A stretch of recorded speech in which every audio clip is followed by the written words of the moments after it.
நெல்லையில் கொட்டப்பட்ட கேரள கழிவுகள் முழுமையாக அகற்றப்பட்டு வருகிறது என்றும் மாவட்ட ஆட்சியர் கூறியிருக்கிறார்.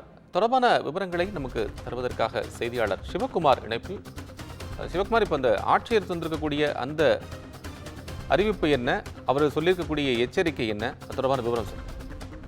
நெல்லை மாவட்டத்தோட உட்புற பகுதியான பலவூர், கொண்டாநகரம், கல்லூர் உள்ளிட்ட பல்வேறு பகுதிகளில் ஏறத்தாழ டன் கணக்கிலானதோ ஏறத்தாழ 40 டன்னுக்கு மேல உள்ள மருத்துவ கழிவுகள் கொட்டப்பட்டிருந்தது. கொட்டப்பட்டிருந்த விவகாரம் தமிழகம் மட்டுமல்லாது கேரளா முழுவதுமே கடும் ஒரு சர்ச்சையை ஏற்படுத்தின நிலையில இந்த குப்பைகளை கொண்டு வந்து கொட்டியது யாருங்கிறது குறித்து உடனடியாக விசாரணை பண்ணி அதுக்கு உண்டான இது பண்ணணும் அப்படின்னு சொல்லி தேசிய பசுமை தீர்ப்பாயம் ஒரு தீர்ப்பு கொடுத்திருந்தது. இதனை அடுத்து விசாரிக்கும் போது திருவனந்தபுரத்துல இருக்கிற மண்டல புற்றுநோய் மையம், அதாவது ரீஜனல் கேன்சர் சென்டர் அப்படின்னு சொல்லுவாங்க, அங்க உள்ள மருத்துவ கழிவுகளை, ஊசி, குப்பிகள், மருந்துகள், அதே மாதிரி உடல் கழிவுகள் உள்ளிட்டவைகள் தனித்தனியாக பேக் செய்யப்பட்டு, அதாவது மக்கும் குப்பை, மக்காத குப்பைங்கிற கேட்டகரியில ஊதா, மஞ்சள், அதே மாதிரி கருப்பு ஆகிய பைகளில் பேக் பண்ண செய்யப்பட்டு இங்க அனுப்பப்பட்டு அது இங்க கொட்டப்பட்டிருந்தது. அதே மாதிரி பாத்தீங்கன்னா இந்த மருத்துவமனையிலிருந்து வந்திருக்குது அப்படிங்கிறதுக்கு என்ன ஆதாரம் அப்படிங்கிற பொறுத்தமட்டில் பாத்தீங்கன்னா அந்த பேஷண்ட்ஸோட நேம் சார்ட்ல இருந்து எல்லாமே கிடைச்சது. இதனை அடுத்து 2 மாவட்ட அதிகாரிகள், சுகாதாரத்துறை அதிகாரிகளும் இது குறித்து விசாரணை செஞ்ச நிலையில இதுக்கு முக்கியமா காரணமா விளங்கிய சேலத்தை சார்ந்தவர் கைது செய்யப்பட்டதோட இல்லாம இந்த குப்பைகள் கொண்டு இங்க கொட்டிய மாயாண்டி என்பவர் உள்ளிட்ட 3 பேர் ஏற்கனவே கைது செய்யப்பட்டிருக்கிறாங்க.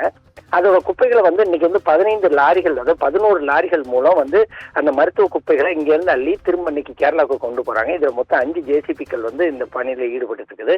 இந்நிலையில செய்தியாளர்களை சந்தித்த நெல்லை மாவட்ட ஆட்சியர் கார்த்திகேயன் என்ன சொன்னாருன்னு பாத்தீங்கன்னா, தற்போது இந்த குப்பைகளை அள்ளக்கூடிய பணி, அதாவது திடியூர், பலவூர், கொண்டாநகரம், கல்லூர் ஆகிய 4 பகுதிகளில் கொட்டப்பட்டிருக்கிற இந்த குப்பைகளை அல்ற பணியில 15 டாரஸ் லாரிகள் இப்போ இயங்கிட்டு இருக்குது. தேவைப்பட்டா இன்னும் கூட நாங்க ஹையர் பண்ணிக்கிடுவோம்.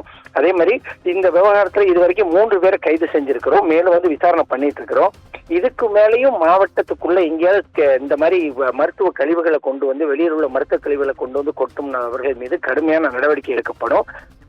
அதே மாதிரி ஒவ்வொரு நெல்லை மாவட்ட எல்கைகள்ல இனிமே வழக்கமான பாதுகாப்பை விட அதிக அளவுல பாதுகாப்புகள் பலப்படுத்தப்படும் சொல்லி இருக்கிறாரு. அதே மாதிரி பாத்தீங்கன்னா தென்காசி, நாகர்கோவில் உள்ளிட்ட பகுதிகளில் இருந்து வரக்கூடிய வாகனங்கள் எப்பவுமே தணிக்கைக்கு பிறகே கொண்டு வரப்படக்கூடிய ஒரு சூழ்நிலையில எப்படி இந்த மாதிரி மருத்துவ கழிவுகள் வந்ததுங்கிறது குறித்து முழுமையான விசாரணை செய்யப்படும் சொல்லி தெரிவிச்சிருக்கிறாங்க. இதுக்கு முறையானபடி நடவடிக்கை எடுக்காத அதிகாரிகள் மீது கூடிய விரைவில் நடவடிக்கை எடுக்கப்படும் சொல்லி தெரிவிச்சிருக்கிறார். கோபால், நன்றி சிவகுமார், விவரங்களுக்கு நன்றி.